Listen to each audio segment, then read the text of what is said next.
কালো জাদু যে কতটা ভয়ঙ্কর হতে পারে সেটাই দেখব আজ।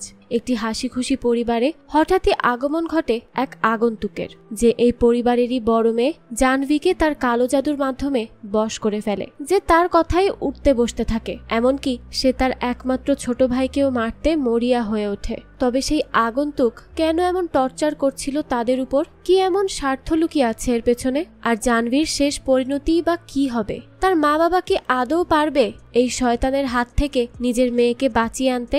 জানতে হলে দেখতে হবে পুরো গল্পটি, যার নাম শয়তান। গল্পের শুরুতেই আমরা একটা পরিবারকে দেখতে পাই। সেই পরিবারের সদস্য 4 জন। একজনের নাম কবির, আর কবিরের স্ত্রীর নাম জ্যোতি, আর তাদের 2 ছেলে মেয়ে। বড় মেয়ের নাম জাহ্নবী আর ছোট ছেলের নাম ধ্রুব। তো আমরা ধ্রুব এবং কবিরকে গাড়িতে দেখতে পাই। সে দূর থেকে তার মেয়েকে দেখছে। সে একটা ছেলের সাথে কথা বলছিল। তো তার মেয়ে যখন তার কাছে আসে তখন সে বলে, বাহ, ওই ছেলেকে পেয়ে বাবাকে তো যেন ভুলেই গেলে। কখন থেকে আমি অপেক্ষা করছি জানো তুমি? জাহ্নবী তখন তার বাবাকে এটা ওটা বলে মানিয়ে নেয়। তারপর জাহ্নবী বলে সে শপিং করতে যাবে। কবির বলে, কেন? আজকে কেন শপিং করবে? গত সপ্তাহে না শপিং করলে, আর পুরো দোকান তুলে আনলে, এখন আবার কিসের শপিং? জাহ্নবী বলে, শীতের কাপড় কিনবো বাবা। কবির বলে, এখন আবার শীতের কাপড় কি? জাহ্নবী জানায়, হ্যাঁ, লাদাখে তো অনেক ঠান্ডা হবে, তাই না? কবির বলে, কিসের লাদাখ? জাহ্নবী বলে, এমনিতে তো তোমার সব মনে থাকে, কিন্তু আমার লাদাখ ট্রিপের কথা তুমি ইগনোরই করে যাচ্ছ। আমি বলেছি যখন যাব তো আমি যাবই, আমাকে কেউ আটকাতে পারবে না। তারপর আর কিছুই বলে না কবির, কারণ সে তার মেয়েকে সবচেয়ে বেশি ভালোবাসে আর তার জন্য সে যে কোনো কিছুই করতে পারে। তো এরপর তারা বাড়ি ফিরে আসে। তখন জাহ্নবী আবারও তার বাবাকে রিকোয়েস্ট করতে থাকে আর বলতে থাকে, বাবা প্লিজ আমি যাই, সব ফ্রেন্ডরা যাচ্ছে, আমিও যেতে চাই, আর এইবার আমি সবচেয়ে বেশি অ্যালার্ট থাকবো, সবকিছুর দিকে খেয়াল রাখবো, তুমি দেখে নিও। তো অনেকবার বলার পর শেষমেশ কবির রাজি হয় আর বলে, ঠিক আছে তুমি যেতে পারো, তবে একটা শর্ত আছে, আমাকে সেখানে গিয়ে সব ডিটেলস বলবে, কখন কি করছো আর না করছো, আর হ্যাঁ তোমার লোকেশনও অন করে রাখবে যাতে আমি দেখতে পাই তুমি কখন কোথায় যাচ্ছ। জাহ্নবী বলে, এইবার কিন্তু বেশি হচ্ছে বাবা, আমি তারপর কিন্তু সত্যিই কখনো আসবো না। কবির বলে, তুই দুনিয়ার যেই কোনাতেই থাকিস না কেন আমি তোকে ঠিকই খুঁজে নিয়ে আসবো। তারপর জাহ্নবী বলে, ওকে। কবির বলে, আমাকে লাইভ লোকেশন দিতে ভুলবি না কিন্তু। জাহ্নবী বলে, ঠিক আছে ঠিক আছে। জ্যোতি জিজ্ঞেস করে, সত্যিই তো তুমি লাইভ লোকেশন পাঠাবে তো? জাহ্নবী বলে, হ্যাঁ হ্যাঁ, তোমরা কি আর কোনো চয়েস রেখেছো? আমার তো এটা করতেই হবে। তারপর জ্যোতি বলে, গুড গার্ল। এরপর তাদের একটা ঘুরতে যাওয়ার ভিডিও ধ্রুব এডিট করে, আর সেটা তারা সবাই একসাথে বসে দেখে, আর এই ভিডিওটা দেখে তারা খুব আনন্দ পায়। ধ্রুব ছোট হলেও সে এডিটিং এর কাজ খুব ভালোই পারে। যাই হোক, তারপর দেখা যায় তারা সবাই মিলে বাইরে ঘুরতে বের হয়, একসাথে অনেক বেশি হাসি মজা করে, তাদের সময়টা বেশ ভালো কাটে। তবে তারা কি আর জানতো অতি হাসির পরে অতি কান্না, ভয় আর টর্চার অপেক্ষা করছে তাদের জন্য? একটা হাসি খুশি পরিবারের জীবনে কি করে এক মুহূর্তের মধ্যে ধস নেমে আসতে পারে, আজ আমরা তারই সাক্ষী হতে চলেছি। তো যাই হোক, ঘুরতে ঘুরতে ধ্রুব বলে সে ওয়াশরুমে যাবে, তাই জ্যোতি একটা জায়গায় গাড়ি থামাতে বলে। কবির তখন ধ্রুবকে নিয়ে ওয়াশরুমে আসে। সেখানে তার সাথে দেখা হয় ভানরাজ নামের একজন লোকের। দেখা যায় ভানরাজ কলে কথা বলছিল, আর তার কথার ধরন দেখে মনে হচ্ছিল সে হয়তো তার মেয়ের সাথে কথা বলছে। আর যেহেতু এখানে কবির ছিল তাই সে তার কথা শোনে, আর পরে তার ছেলেকে নিয়ে বাইরে চলে আসে। এদিকে তারা সবাই মিলে খেতে বসে। তো তাদেরকে পরোটা দেওয়া হলে জাহ্নবী বলে, মা দেখো এই পরোটাতে কত বাটার, আমি এটা খেতে পারবো না। তখন তার মা একটু রাগ করে, কারণ সে এতক্ষণ কিছুই খায়নি, আর এখন একটা পরোটাও সে খেতে চাইছে না, শুধুমাত্র বাটার দিয়েছে বলে। তখন জ্যোতির একটু চা খেতে ইচ্ছা হয়, তাই কবির সেই চায়ের অর্ডার দিতে আসে, কিন্তু সেখানে তার কাছে খুচরা টাকা ছিল না, এই জন্য সে দিতে পারছিল না। আর সেই জায়গায় অনলাইনেও পেমেন্ট করা যায় না। তবে তখনই সেখানে ভানরাজ আসে, আর তার হয়ে সে বিলটা পে করে দেয়। তাই কবিরও সুইট হয়ে তাকে তাদের ফ্যামিলির মধ্যে ইনভাইট করে বসে। একটা প্রবাদ আছে না, খাল কেটে কুমির আনা, হতে পারে এই লাইনটা পারফেক্টলি মিলে যেতে পারে কবিরের সাথে। যাই হোক, তো এরপর ভানরাজ তাদের কাছের একটা চেয়ারে বসে, আর কবির বলে, আপনি হয়তো আগে আপনার মেয়ের সাথে কথা বলছিলেন তাই না? আমি আসলে ওয়াশরুমে গিয়েছিলাম, তখন খেয়াল করেছি। তো ভানরাজ বলে, হ্যাঁ আমি আমার মেয়ের সাথেই কথা বলছিলাম। এরপর ভানরাজ জাহ্নবীকে জিজ্ঞেস করে, তুমি কি স্কুলে যাও? জাহ্নবী বলে হুম। তারপর কবির একটু উঠে যায়, কারণ তার একটা কল এসেছে। তো ভানরাজ তারপর বলে, আচ্ছা তুমি আমার এই লাড্ডু খেয়ে নাও, আর আমি তোমার ওই পরোটাটা খেয়ে নেই।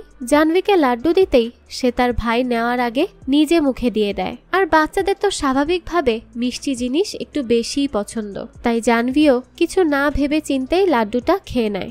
আর এখানেই শুরু হয় সর্বনাশের খেলা। কবিরের পরিবারের অন্ধকার নেমে আসার সূত্রপাত হয় এখান থেকেই। জাহ্নবী ওই লাড্ডুটা মুখে দেওয়ার সাথে সাথেই সে চারিদিকের কোনো কথাই যেন শুনতে পাচ্ছিল না। সে একটা অন্য ধ্যানের মধ্যে চলে যায়। এর মধ্যেই সেখানে কবির চলে আসে। ভানরাজ তখন জাহ্নবীকে আবারও সেই তেল চিটচিটে পরোটাটা দেয় আর বলে, একটু খেয়ে নাও, খালি পেটে থাকার থেকে খাওয়া ভালো। কবির বলে, আজকালকার বাচ্চারা যদি এরকম কথা শুনতো তাহলে তো হয়েই যেত। তবে এইখানে সবাইকে শকড করে দিয়ে জাহ্নবী সেই পরোটাটা একদম তৃপ্তি সহকারে খেতে শুরু করে। আর দেখতে দেখতে সম্পূর্ণ পরোটাটাই সে খেয়ে ফেলে। কবির আর জ্যোতি তো এটা দেখে একদমই শকড। একটু সময়ের মধ্যেই এত পরিবর্তন কি করে হয়ে গেল জাহ্নবীর মধ্যে। আর জাহ্নবী এমন একটা মেয়ে, সে সহজে কারো কথা শুনতে চায় না। আর এখন সে নির্দ্বিধায় ভানরাজের এই কথা শুনে নিল। যাই হোক, এরপর জাহ্নবীর কেমন যেন একটা অন্যরকম অনুভব হয়। তাই সে তার বাবাকে খুবই অদ্ভুতভাবে বলে, বাবা চলো আমরা এবার চলে যাই। এই বলে সে ওখান থেকে চলে যায় গাড়িতে। জ্যোতি বলতে থাকে, আরে হঠাৎ করে তার আবার কি হলো? চলো কবির, গিয়ে দেখি। তারপর কবির ভানরাজকে বিদায় দেয় আর সেখান থেকে চলে আসে। কিন্তু তখনই তার ছেলে কিছু কেনার জন্য কবিরের সাথে দোকানে যায়। এই সুযোগে ভানরাজ এক প্যাকেট বিস্কুট দিয়ে দেয় জাহ্নবীকে আর বলে, ফার্ম হাউসে গিয়েই আগে এটা খেয়ে নিবে, ঠিক আছে? জাহ্নবীও কেমন যেন বাধ্য মেয়ের মতো সব মেনে নেয়। আর তার মা যখন জিজ্ঞেস করে যে কি বলেছে সে, তখন জাহ্নবী মিথ্যা বলে। সে বলে আসলে সে শুধু বাই বলতেই এসেছিল। তো যাই হোক, এরপর তারা সবাই ফার্ম হাউসে চলে আসে। আর দেখা যায় জাহ্নবী গাড়িতে বসে বসেই আগে সম্পূর্ণ বিস্কুটটা খেয়ে ফেলে। পরে দেখা যায় ফার্ম হাউসের পুলের কাছে গিয়ে তারা সবাই মিলে মজা করে। তবে ওই সময়ই পানিতে ভিজে যায় জ্যোতির মোবাইল। তাই সে এটাকে রান্নাঘরের একটা জারে রেখে দিয়ে ছাদে চলে আসে চুল শুকানোর জন্য। এই সময়ে জ্যোতি খেয়াল করে নিচে গেটের সামনে সেই ভানরাজ দাঁড়িয়ে আছে। আর সে মুচকি মুচকি হাসছে আর কিছু অদ্ভুত কথা বলছে ইশারায়। তাই সে ভয় পেয়ে নিচে চলে আসে আর কবিরকে বলে, আরে ওই রেস্টুরেন্টে যে লোকটার সাথে দেখা হয়েছিল না, সে এখানে চলে এসেছে। সে হঠাৎ এখানে আসলো কেন? কবিরও তখন অবাক হয়ে যায় আর বলে, কি ভানরাজ এখানে এসেছে? এই কথাটা জাহ্নবীও শুনতে পায়। তারপর কবির পুল থেকে উঠতে উঠতে দেখে ভানরাজ তাদের বাড়ির ভেতরে ঢুকে গিয়েছে আর তাদের রুমে হাঁটছে। তাই তারা তাড়াতাড়ি করে সেখানে আসে আর তাকে জিজ্ঞেস করে যে সে এখানে কি করছে। ভানরাজ ভালো মানুষের মতো বলে, আসলে আমি এখানে এসেছি আমার মোবাইলের চার্জ দেওয়ার জন্য। হঠাৎ করেই মোবাইলটার চার্জ শেষ হয়ে গিয়েছিল, সেই জন্য বাধ্য হয়ে এখানে এসেছি। আর আমার মেয়ের কথা খুব মনে পড়ছিল, সেজন্য ভাবলাম এখানে চলে আসি আর জাহ্নবীর সাথে একটু দেখা করে যাই। তো জ্যোতি আর কবিরের কাছে তার এসব কথাবার্তা খুবই অদ্ভুত লাগে। এদিকে জাহ্নবী বলে, বাবা আমাকে উনি রিকোয়েস্ট করেছেন ভেতরে আসতে দেওয়ার জন্য, তাই আমি তাকে নিয়ে এসেছি। আমি ঠিক করেছি তো? কবির বলে, ভানরাজ বলে, 10-15 মিনিটেরই ব্যাপার, আমি চার্জ দিয়ে তারপরই চলে যাব। ঠিক আছে তো? আপনাদের কোনো সমস্যা হবে না তো? কবির তখন আর কি বলবে, সে বলে, ওকে আমি চার্জার নিয়ে আসছি, আপনি মোবাইলটা চার্জ করে নিন। তারপর জাহ্নবীকে জ্যোতি বলে, যাও গিয়ে জামা চেঞ্জ করে আসো। কিন্তু সে ওই জায়গা থেকে সরেই না, উল্টো সে ভানরাজের দিকেই এগিয়ে যেতে থাকে। তখন ভানরাজ বলে, জাহ্নবী যাও, গিয়ে কাপড় বদলে আবারও নিচে চলে আসো। তখন দেখা যায় অদ্ভুতভাবে জাহ্নবী তার সব কথা শোনে আর সেখান থেকে সাথে সাথে চলে যায় তার ভেজা কাপড় বদলাতে। তো এরপর সে জ্যোতিকে বলে, এক কাপ ব্ল্যাক কফি দেওয়া যাবে? জ্যোতি তখন সেটা দিয়ে উপরে চলে যায়। সেই সময় ভানরাজ পায়ের উপর পা তুলে বসে শয়তানের মতো হাসতে থাকে।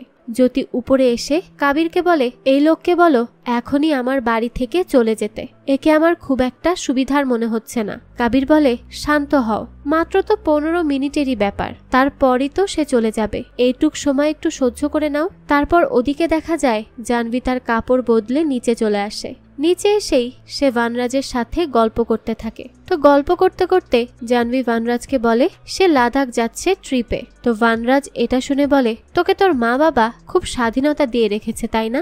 জাহ্নবী বলে, হ্যাঁ। বানরাজ তখন বলে, কিন্তু তুই আর যেতে পারবি না। জাহ্নবী বলে, কেন? বানরাজ বলে, কারণ তুই আমার সাথে যাবি আমার বাড়িতে, সেখানে খুব মজা হবে। কি যাবি তো? বল যাবি। জাহ্নবী তখন অনেক কষ্ট করে হ্যাঁ বলতেই যাবে, তখনই তার ভাই ধ্রুব আসে আর তার দিকে বল ছুঁড়ে মারে আর বলে, দিদি চল না খেলি। তো ধ্রুব বারবার খেলার কথা বলায় বানরাজের রাগ হয়, কারণ সে কথা বলতে পারছিল না। তাই সে জাহ্নবীকে বলে, জাহ্নবী তুমি তোমার ভাইয়ের সাথে আজ এত খেলা খেলো যেন তার আর খেলার ইচ্ছাই না থাকে, বুঝতে পেরেছো তো?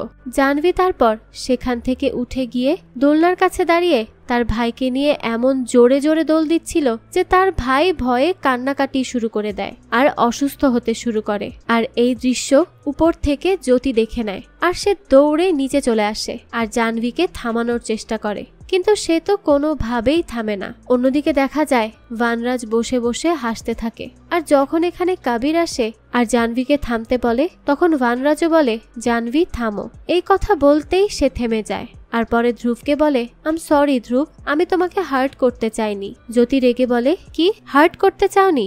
দেখো তার কি অবস্থা করে ফেলেছো তুমি, এটাকে কি মজা করা বলে? নিজের ছোট ভাইয়ের সাথে কেউ এমন মজা করে?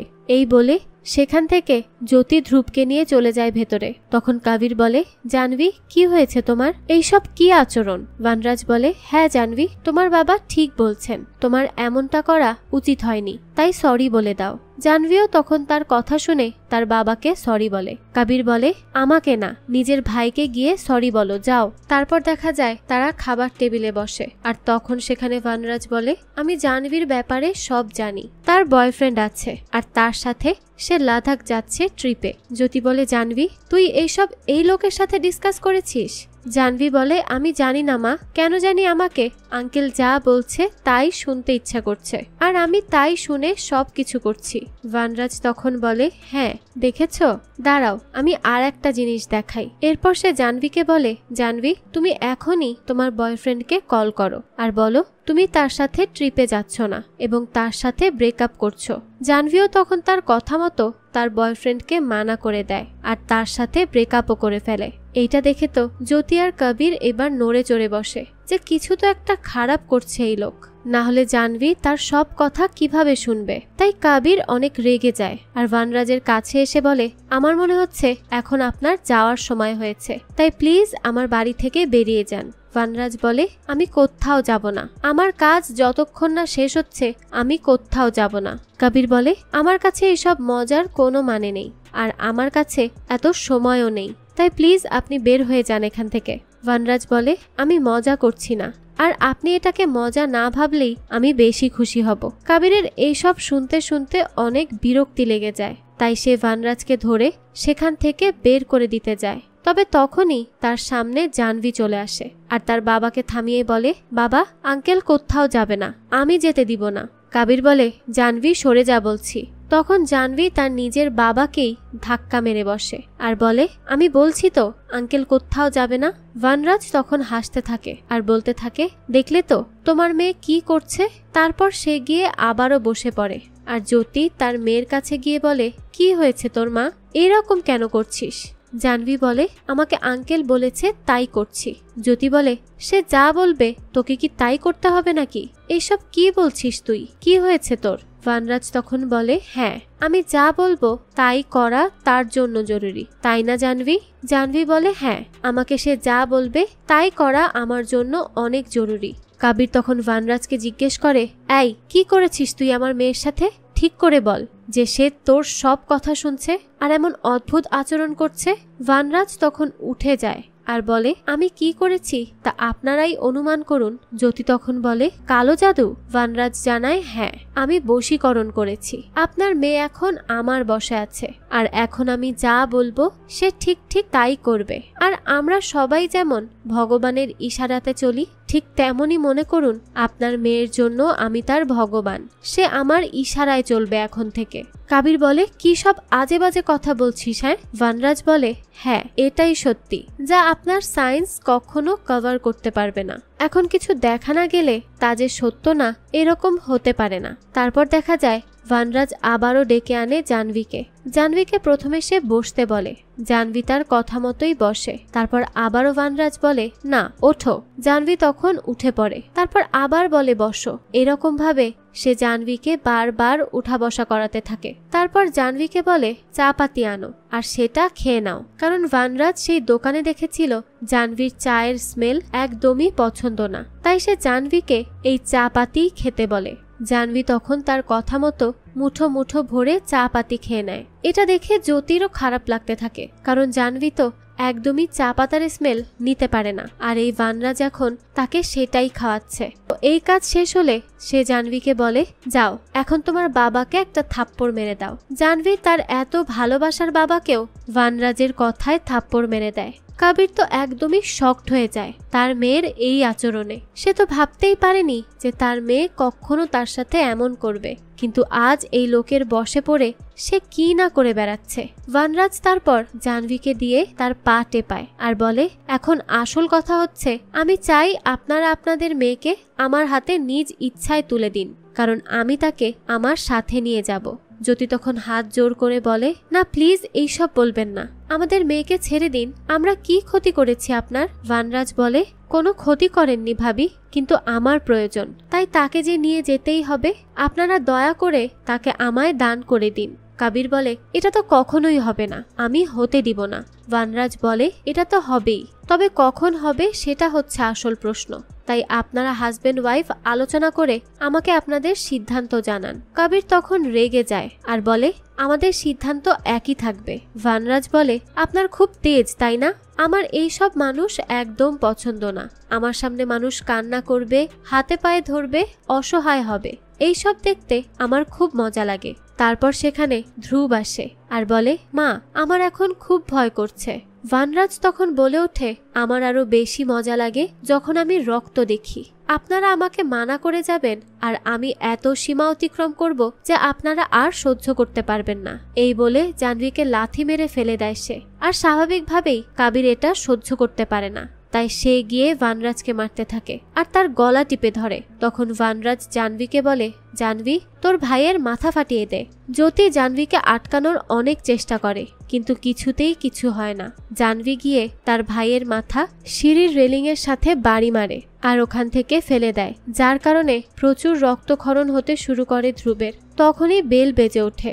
বাইরে দেখা যায় দুজন পুলিশ অফিসার এসেছে। তারা গেট খুলে ভেতরে দেখে অনেক জোরে গান বাজানো হচ্ছে আর তারা সবাই এনজয় করছে। পুলিশ বলে কখন থেকে বেল বাজানো হচ্ছে, আপনারা রেসপন্স কেন করলেন না? কাবির বলে ও বেল বাজিয়েছিলেন। পুলিশ অফিসার বলে হ্যাঁ 15 মিনিট হবে, অপেক্ষাও করছিলাম। কাবির বলে সরি অফিসার, আসলে গানের সাউন্ড এত বেশি ছিল তাই আমরা শুনতে পাইনি। পুলিশ অফিসার বলে আমাদেরকে এখান থেকে কল করা হয়েছে, জ্যোতি নামের একজন কল করেছিল, তাই আমরা এখানে এসেছি। জ্যোতি বলে কিন্তু আমি তো কখন থেকেই এখানে আছি, পার্টি এনজয় করছি। ও হ্যাঁ, আমি বুঝতে পেরেছি এইসব কে করেছে, আর আমি জানি সে মোবাইল কোথায় লুকিয়ে রাখে। তারপর জ্যোতি রান্নাঘরে আসে আর দেখা যায় সেখানে গ্যাস সিলিন্ডারের উপর বসে আছে জাহ্নবী, আর গ্যাস সিলিন্ডারের মুখ খোলা। জাহ্নবীর হাতে আছে ম্যাচ, সে যে কোনো সময় আগুন ধরিয়ে দিতে পারে। আর অবশ্যই এইসব তাকে দিয়ে করাচ্ছে ভানরাজ।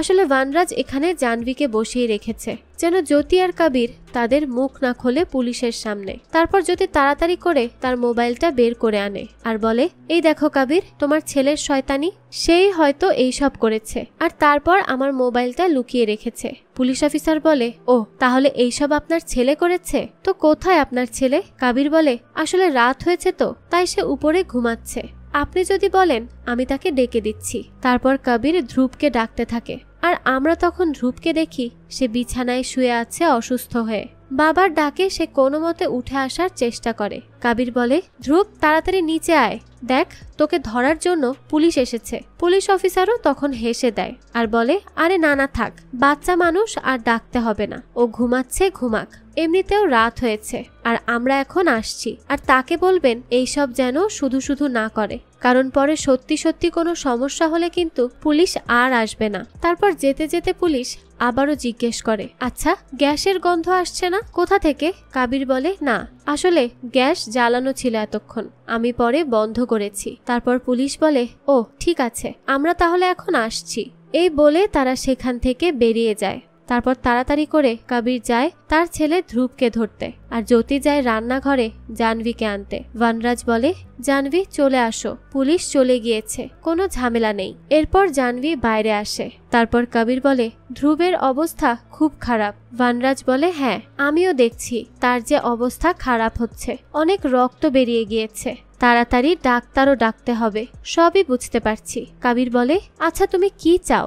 যা চাও সব দিয়ে দিব, এই বাড়িও তোমাকে লিখে দিব। তারপর বনরাজ বলে, আচ্ছা বাড়িতে যা কিছু আছে নিয়ে আসো যাও। তারপর কাবির গিয়ে একটা ব্যাগে ভরে স্বর্ণ টাকা সবকিছু নিয়ে আসে আর তাকে দিয়ে দেয়। বনরাজ বলে, ধন্যবাদ, আর ভাবি যা কিছু ভুল করেছি তার জন্য ক্ষমা করে দিবেন, আমি এখন যাচ্ছি। তারপর বনরাজ চলে যায় আর কাবির তাড়াতাড়ি করে দরজা লাগিয়ে দেয়। আর যখনই সে একটু স্বস্তির নিঃশ্বাস নিতে যাবে তখন দেখে জাহ্নবী তো এখনো একই রকম রয়ে গেছে। তাই আবারও কাবির আর জ্যোতি দরজা খোলে আর দেখে বনরাজ বাইরে দাঁড়িয়ে আছে আর সে ওই টাকা ভর্তি ব্যাগ আগুন দিয়ে জ্বালিয়ে দিয়েছে। বনরাজ বলে, কি ভেবেছিলে আমাকে টাকা দিয়ে কিনে ফেলতে পারবে? এটাই আসলে তোদের মানুষদের সমস্যা, তোরা টাকার জন্য সবকিছু করতে পারিস। টাকা হচ্ছে তোদের দুর্বলতা, কিন্তু আমার জন্য তা নয়। টাকা আমার জন্য দুর্বলতা নয়, কারণ আমি তো আর মানুষই না, আমি মানুষের থেকে অনেক উপরে উঠে গিয়েছি। তারপর সে আরো কিছু আজে বাজে কথা বলে, যা শোনার পর তারা আর নিতে পারছিল না। বনরাজ তখন ভেতরে গিয়ে জাহ্নবীকে বলে, তুমি জানতে যখন এখানে মোবাইল আছে তাহলে আমাকে জানালে না কেন? ভুল করেছো যখন, এখন তো শাস্তিও পেতে হবে তাই না?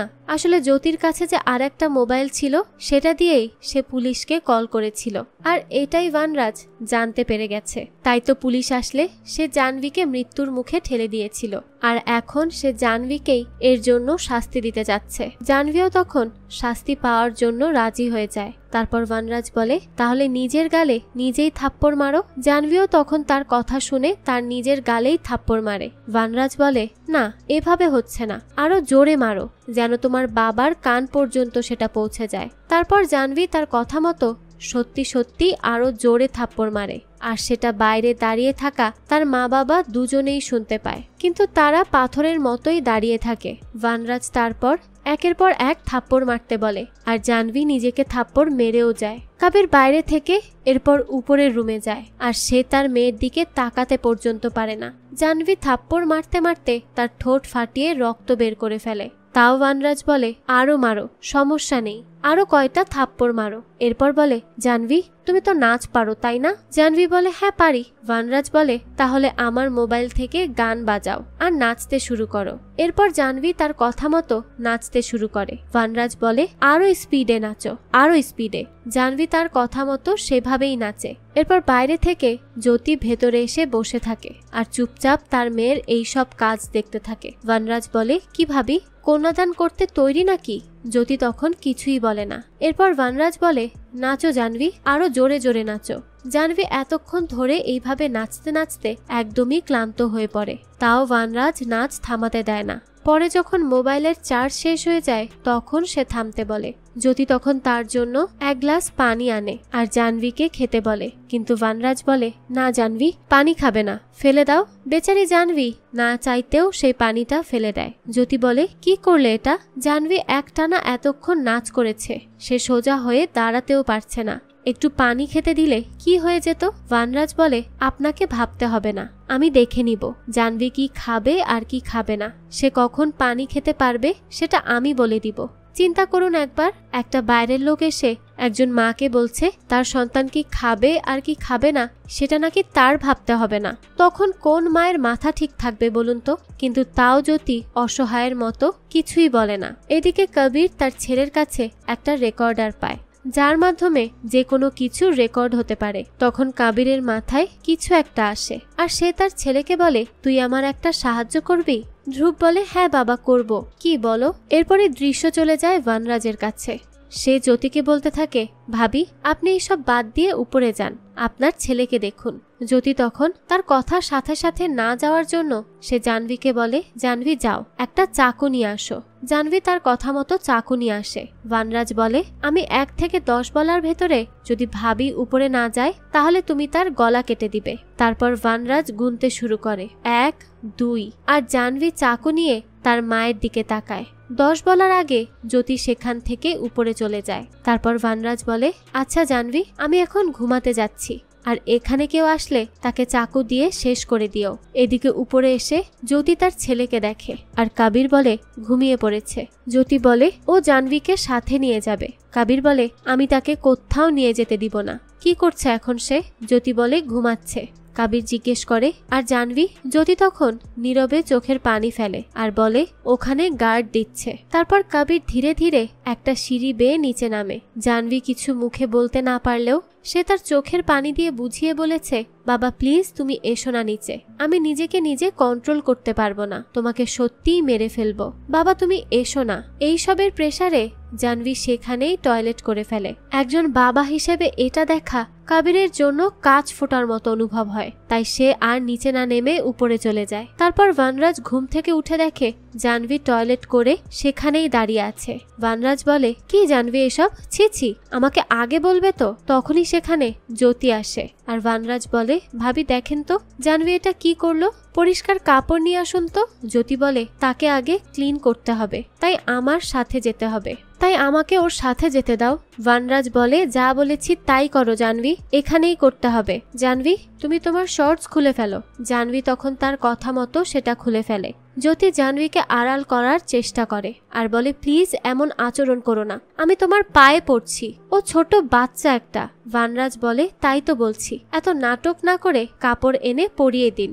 তারপর জ্যোতি দৌড়ে উপরে যায় আর কাপড় নিয়ে এসে দ্রুত জাহ্নবীকে পরিয়ে দেয়। কাপড় পরানোর সময় জাহ্নবী তার মায়ের দিকে অসহায় দৃষ্টিতে তাকিয়ে থাকে। মা হিসেবে জ্যোতির আর এসব সহ্য হচ্ছিল না। জ্যোতি তাই তার নিজের সব ধৈর্য ভেঙে ঝাঁপিয়ে পড়ে বনরাজের উপর আর তাকে মেরে মেরে বলে, শয়তান, ও হচ্ছে আমার মেয়ে, বুঝলি তুই, ও আমার মেয়ে। এরপর সে তাকে প্রচুর মারতে থাকে। হঠাৎ করেই যেন জ্যোতির ভেতরে মায়ের আসল শক্তিটা জেগে ওঠে, তাকে কেউ ঠেকাতে পারছিল না। ওইদিকে উপর থেকে নিচে নেমে আসে কাবির আর এসেই সে প্রথমে জাহ্নবীকে বেঁধে রাখে আর পরে বনরাজকে প্রচুর মারে আর গলাতে চেপে ধরে বলে, বল আমার মেয়েকে মুক্ত করবি কিনা বল। বনরাজ বলে, জাহ্নবী তুমি ততক্ষণ পর্যন্ত হাসো যতক্ষণ না তুমি মারা যাও, জোরে জোরে হাসতে থাকো।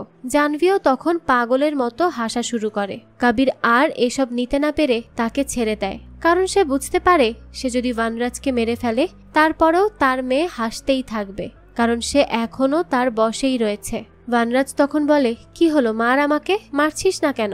আমাকে মেরে দিলে তোর মেয়ে তো বিনা রিমোটের খেলনা হয়ে সারা জীবন থেকে যাবে। তো উপর থেকে ধ্রুব এই সব দেখে যে তার মা, বোন আর বাবার কি অবস্থা। এদিকে বনরাজ বলে, এই জাহ্নবী এবার হাসি বন্ধ করো, না হলে সবাই ভয় পেয়ে যাবে।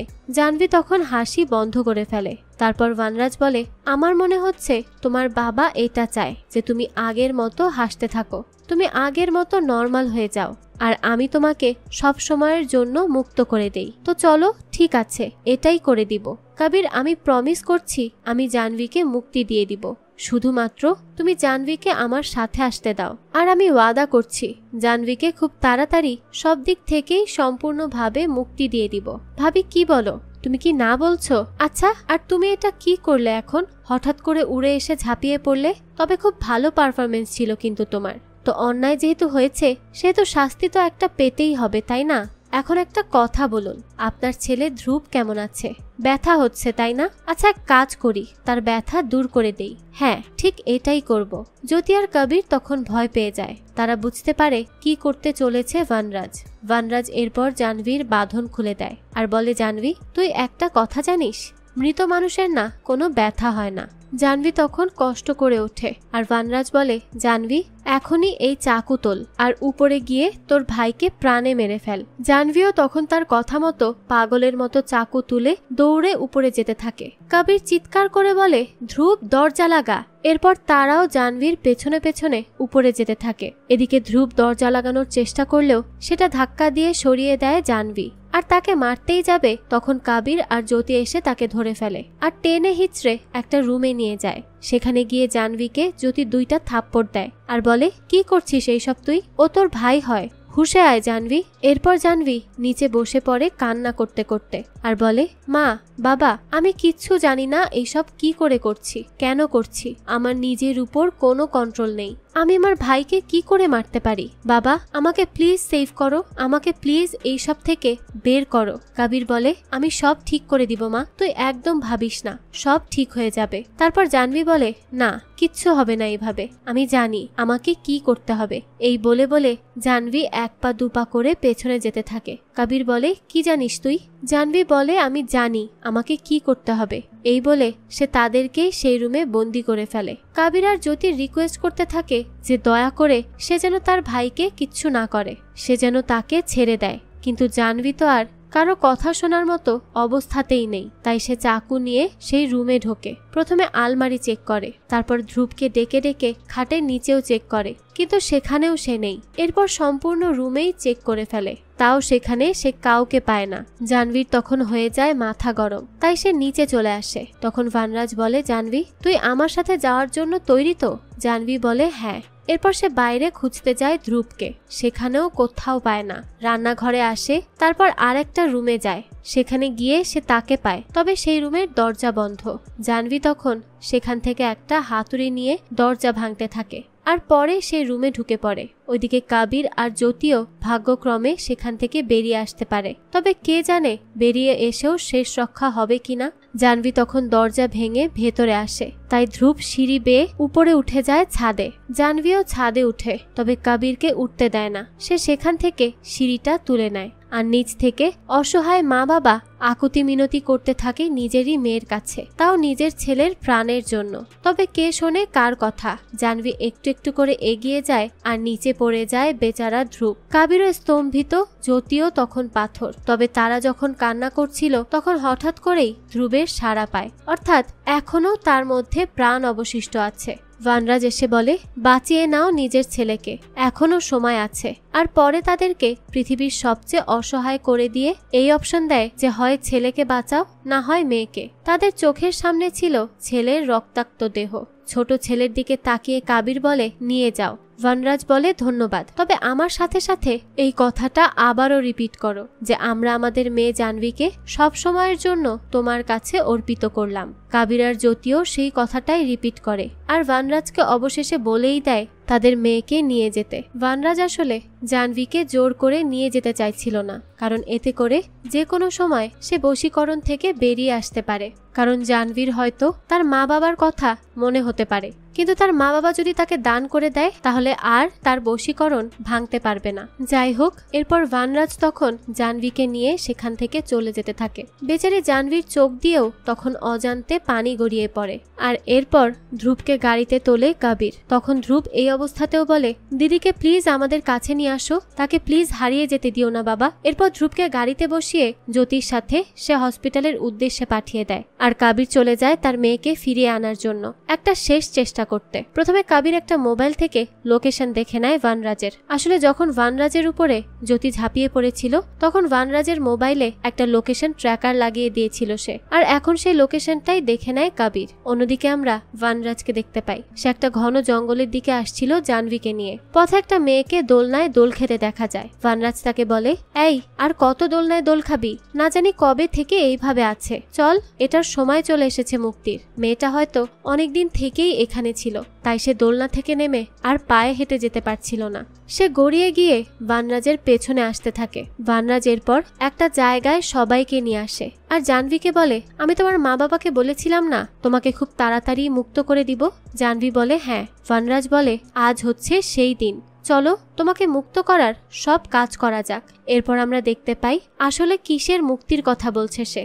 বানরাজ আসলে একটা অনেক বড় অগ্নিকুণ্ড তৈরি করেছে, আর সেখানে এই সমস্ত মেয়েদেরকে সে আহুতি দিবে, কারণ সে নিজেকে ভগবান দাবি করে, আর এই সব করলে সে আরও নাকি শক্তিশালী হয়ে যাবে। এখন তো সে কাউকে কিছু খাওয়ানোর মাধ্যমে বশ করতে পারে, কিন্তু এরপরে সে নিজের চোখের ইশারাতেই মানুষকে বশ করে ফেলতে পারবে আর পুরো পৃথিবীতে রাজত্ব করবে। সে এখন আর মানুষ নেই, শয়তানে পরিণত হয়েছে। তো এদিকে জ্যোতি তার ছেলেকে হসপিটালে নিয়ে যাচ্ছিল, আর অন্যদিকে কবির তার মেয়েকে আনতে জঙ্গলের দিকে যাচ্ছিল বাইকে করে। আর আমরা বানরাজকে দেখতে পাই সে তান্ত্রিকের মতো সেজে চিৎকার করছিল, আর তার সাথে সাথে সেখানে উপস্থিত প্রত্যেকটা মেয়েও চেঁচাচ্ছিল। বানরাজ বলে, সবার নিয়ম মনে আছে তো? মেয়েরা বলে হ্যাঁ। বানরাজের পর একটা পুতুল নিয়ে বলে, আমি এই পুতুলটাকে আগুনে ফেলার সাথে সাথেই তোমরা এগিয়ে যাবে আগুনের দিকে, ঠিক আছে? সবাই বলে হ্যাঁ ঠিক আছে। আর যখন আমি এই লাল পুতুলটাকে আগুনে ফেলে জ্বালিয়ে দিব, তখন তোমরা মুক্তির জন্য আগুনে কি করবে? সবাই বলে আগুনে ঝাঁপিয়ে পড়ব। এরপর সে প্রথমে কালো পুতুলটা ফেলে, আর ওইদিকে কবির তাড়াতাড়ি করে আসছিল সেই দিকে। তবে পথে তার আরো কয়েকজনের সাথে লড়াই হয়, যারা সবাই বানরাজেরই গার্ড হিসেবে কাজ করছিল। অন্যদিকে বানরাজ একের পর এক কালো পুতুল ফেলতে থাকে সেই অগ্নিকুণ্ডের মধ্যে, আর সব মেয়েরাও ধীরে ধীরে আগুনের দিকে এগিয়ে আসতে থাকে। তখনই সেখানে চলে আসে কবির, কিন্তু সেখানে সব মেয়েরা কবিরকে মেরে তার অবস্থাই খারাপ করে দেয়, আর তাকে টেনে নিয়ে এসে ফেলা হয় বানরাজের পায়ের কাছে। বানরাজ বলে, এটা কি করলে কবির? তোমার এখানে আসা উচিত হয়নি, একদম ঠিক কাজ করলে না তুমি এখানে এসে। দেখছো তো এরা তোমার কি অবস্থা করলো? আর এখানে যতগুলো মেয়ে আছে না, সবাইকে আমি স্ট্রিক্ট ভাবে বলে দিয়েছি, যদি আজ আমাকে কেউ বিরক্ত করে বা ছোঁয়ারও চেষ্টা করে, তাহলে তারা যেন তাকে নখ দিয়ে কেটে কাঁচাই খেয়ে ফেলে। আর আমি বললে তারা এখন সেটাই করবে। আসলে এই ভগবানের একটাই দোষ, তিনি সবার হাতে সবার ক্ষমতা দিয়েছেন, তাদের যা ইচ্ছা তারা তাই করতে পারে, কিন্তু এটা ঠিক না। আমি এখানে সেই ভুলকেই সঠিক করার চেষ্টা করছি। যখন এখানে সব মেয়েরা আগুনে পুড়ে যাবে, মানে তোমার আদরের মেয়েও যখন পুড়ে যাবে, তখন আমার আর কাউকে বশীকরণ করার জন্য লাড্ডু বা কোনো কিছু খাওয়াতে হবে না। সে আমার এক চোখের ইশারাই আমার গোলাম হয়ে যাবে। সম্পূর্ণ পৃথিবী চলবে আমার ইশারায়, আমার কথায়। তাই চলো মেয়েরা, বাকি পার্টি শুরু করা যাক। এরপর একে একে সব কালো পুতুল সে ফেলে দেয় ওখানে। তখন সবাই একদম আগুনের কাছে এগিয়ে আসে, আর মাত্র একটা পা এগিয়ে গেলেই সবাই আগুনে পড়ে যাবে। তবে যখনই বানরাজ ওই লাল পুতুলটা ফেলতে যাবে, তখনই কবির সেখানে রাখা আগুন তার পায়ে দিয়ে পুড়িয়ে দেয়, আর লাল পুতুলটা পড়ে যায় কবিরের হাতে। এই সময় বানরাজ যখনই নিচের দিকে ঝোঁকে, কবির তখন তার হাতে থাকা চাকু দিয়ে তার জিহ্বাটাই কেটে ফেলে, যাতে সে তার মুখ দিয়ে আর কোনো কথাই বলতে না পারে। তো জিভ কেটে ফেলার ফলে দূরে গিয়ে ব্যথায় ছটফট করতে থাকে শয়তান বানরাজ। এরপর সে মেয়েদেরকে আর কিছুই আদেশ করতে পারে না। তবে আদেশ করতে না পারলেও তাদের সবাইকে আগে থেকেই বলা ছিল, তাকে কেউ আঘাত করলে তারা যেন তাকে না ছাড়ে। তাই সেই কথা মতো একসাথে সব মেয়েরা ঝাঁপিয়ে পড়ে কবিরের উপর। এই সময় কবির খেলে আসল গেম। সে এখানে একটা রেকর্ডিং চালু করে দেয়, যেখানে বানরাজের গলা ছিল। তো সে বলতে থাকে, তুমি আগের মতো হাসো আর আগের মতো নর্মাল হয়ে যাও, সব সময়ের জন্য আমি তোমাকে মুক্তি দিয়ে দিলাম। এই কথাগুলো আসলে কবিরদের বাড়িতে থাকতেই বানরাজ বলেছিল। তখনই কবির তার পকেটে রেকর্ডার রেখে সবকিছু রেকর্ড করে নেয়, আর পরে আগের আর পেছনের কথা কেটে দিয়ে একটা এমন রেকর্ড বানিয়ে ফেলে, যার মাধ্যমে সব মেয়েরা বানরাজের বশীকরণ থেকে মুক্ত হয়ে যায়। কবির তখন তার মেয়েকে জড়িয়ে ধরে স্বস্তির নিঃশ্বাস নেয়। দৃশ্য পরিবর্তন হয়, আর আমরা কবিরকে হসপিটালে দেখতে পাই। সেখানে পুলিশ অফিসার আসে আর তাকে ধন্যবাদ দিয়ে বলে, আপনার জন্য আমরা ওখান থেকে এতগুলো মেয়েকে উদ্ধার করতে পেরেছি। তারা সবাই তাদের পরিবারের কাছে ফিরতে পেরেছে। এমন অনেক কেস আমার হাতেই এসেছিল। আমরা জান প্রাণ দিয়ে খুঁজেছি, কিন্তু কাউকেই পাইনি। সময়ের সাথে সাথে তাদের পরিবারের আশাও ভেঙে যায় তাদের মেয়েকে ফিরে পাওয়ার, আর আমরাও আশা ছেড়ে দিই এটা ভেবে যে হয়তো তারা কেউই আর বেঁচে নেই। তবে আপনার কারণে আজ সত্যিই মিরাকেল হয়েছে। কবির বলে, আর ওই লোকের কি খবর? পুলিশ অফিসার বলে তাকে এখনো পাওয়া যাচ্ছে না, তবে তার উপর অনেক কেস আছে, খুন থেকে শুরু করে সব। আপনি চিন্তা করবেন না, তাকে পাওয়া যাবে খুব তাড়াতাড়ি। এই বলে অফিসার সেখান থেকে চলে যায়। আর জাহ্নবী তার বাবার কাছে এসে তাকে জড়িয়ে শুয়ে থাকে। আর এখানে কাবিরের চোখে একটা রহস্য কাজ করছিল, যেটা আমরা একটু পরেই জানতে পারবো। তো এরপর আমাদের 1 বছর পরের দৃশ্য দেখানো হয়। আমরা একটা লোককে দেখি মরা ইঁদুর নিতে, আর সে অন্য কেউ নয় বরং কাবির। এখন প্রশ্ন হচ্ছে, সে এই ইঁদুর কি কাজের জন্য নিল? চলুন তাহলে সেটাও জেনে নেই। দেখা যায় কাবির মাটির নিচের একটা অন্ধকার বাংকারে আসে, আর সেখানে একটা লোক ছিল শিকলবন্দি। আর সে অন্য কেউ নয়, সে ছিল বানরাজ। হ্যাঁ, কবির সেদিন বানরাজের শুধু জিহ্বা কেটেই তাকে ছেড়ে দেয়নি, বরং তাকে এখানে বন্দি করে রেখেছে। আর তাকে সে খাবার হিসেবে মরা ইঁদুর আর চা পাতি দেয়, কারণ সে তার মেয়ে সহ অন্যান্য মেয়েদেরকেও এভাবেই টর্চার করে আসতো। আর তাই কাবিরও আজকে তার সাথে একই কাজ করছে। কাবির তাকে একটা কলা খাওয়ারও লোভ দেখায়, কিন্তু সেটা তাকে না দিয়ে সে তার চোখের সামনে থেকে সেটা দূরে ফেলে রাখে। কাবির এরপর বলে, তুই এই সব কিছু ক্ষমতার জন্য করেছিস, তাই না? আসল ক্ষমতা কি জানিস? একজন মা যখন তার সন্তানের জন্য লড়াই করে সেটাকে ক্ষমতা বলে। মা বাবা তার সন্তানের জন্য সেই সব কিছু সহ্য করতে পারে আর হজমও করতে পারে, যা কেউ কখনো কল্পনাও করেনি। তোকে আমি বলেছিলাম না যে তুই একদিন নরকে থাকবি? এটাই হচ্ছে তোর নরক, আর তুই এখানেই ধুকে ধুকে মরবি। এই বলে সে সেখান থেকে চলে যায়। আর অন্ধকারে শুধু চিৎকার করতে থাকে বানরাজ। এরই সাথে আজকের এই গা হিম করা গল্পটি শেষ হয়। তো এই গল্পটি আপনাদের কাছে কেমন লেগেছে সেটা অবশ্যই আমাদের কমেন্ট করে জানাবেন। যদি এতটুকু ভালো লেগে থাকে তাহলে একটি লাইক দিয়ে যাবেন। আমাদের চ্যানেলে কিন্তু প্রতিনিয়তই নতুন নতুন ভিডিও আপলোড করা হয়। সেই সব ভিডিওর আপডেট পেতে আমাদের চ্যানেলটিকে সাবস্ক্রাইব করে বেল আইকনে অল দিয়ে রাখতে কিন্তু ভুলবেন না। আজকে তাহলে এই পর্যন্তই, আবারও হাজির হব নতুন কোনো ভিডিও নিয়ে। সেই পর্যন্ত সবাই ভালো থাকবেন। ধন্যবাদ।